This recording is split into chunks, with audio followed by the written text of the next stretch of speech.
Հարգելի գործընկերներ, սիրելի հայրենակիցներ, ես ուզում եմ քննարկման ներկայացնել մի կարևորագույն փաստաթուղթ, ինչպես պետք է մենք կարողանանք վերջապես այս խցանումների դժվարին ժամանակներում բեռնաթափել Երևանը եւ ինչ ծրագիր եմ ես առաջարկում բեռնաթափման նպատակով։ Կարծում եմ, որ առաջնահերթ է հատկապես նախարարությունների տեղաբաշխումը հանրապետության ողջ տարածքով, մասնավորապես առաջիկայում առաջի շրջանում մինչև տարեվերջ կարելի է հատկապես Երևանամերձ մարզերում տեղաբաշխել նախարարությունները, մասնավորապես կարող ենք ասել, որ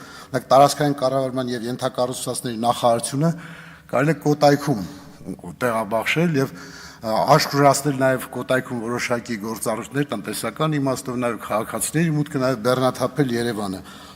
Ֆինանսների նախարարությունը Արագածոտնում կարելի է տեղաբաշխել եւ շատ մոտ է եւ շատ հեշտ է աշխատանքներ տանել եւ կարող եմ ասել, որ կարեւոր է նաեւ որ երկրորդ քաղաքում հատկապես տեղաբաշխել, ոչ թե մարզկենտրոններում։ Պաշտպանության նախարարության ամենակարևոր գործառույթը Սյունիքում է եւ ճիշտ կլինի, որ պաշտպանության նախարարությունը ողջ կառուցվածքով տեղափոխվի Սյունիք։ Շրջակա միջավայրի նախարարությունը դա Գեղարքունիքն է, որովհետև Սևանա լիճն է համար 1 խնդիրը Հայաստանի Հանրապետության եւ Սևանա լիճի շրջակայքում պետք է տեղաբաշխել շրջակա միջավայրի նախարարությունը։ Գիտության, կրթության, մշակույթի նախարարությունը դա լավագույն տեղը Շիրակն է։ Գյումրիի կամ կողքի քաղաքում անպայման պետք չի որ անպայման մարզկենտրոնում լինի։ Էկոնոմիկայի նախարարությունը, որի մեջ է նաեւ գյուղատնտեսության նախարարությունը, Արմավիրում պետք է տեղաբաշխել եւ աշխատանքները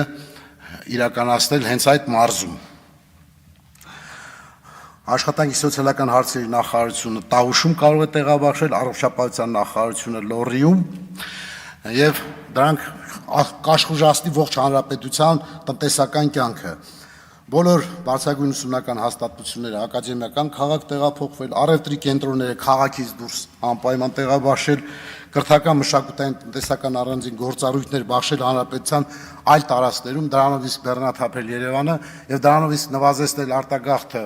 մարզերից, հատկապես սահմանամերձ գյուղերից։ Եվ այս բաշխման արդյունքում մենք ունենանք տարածքային հավասարաչափ, համաչափ զարգացման պատկեր։ Շնորհակալություն ուշադրության համար։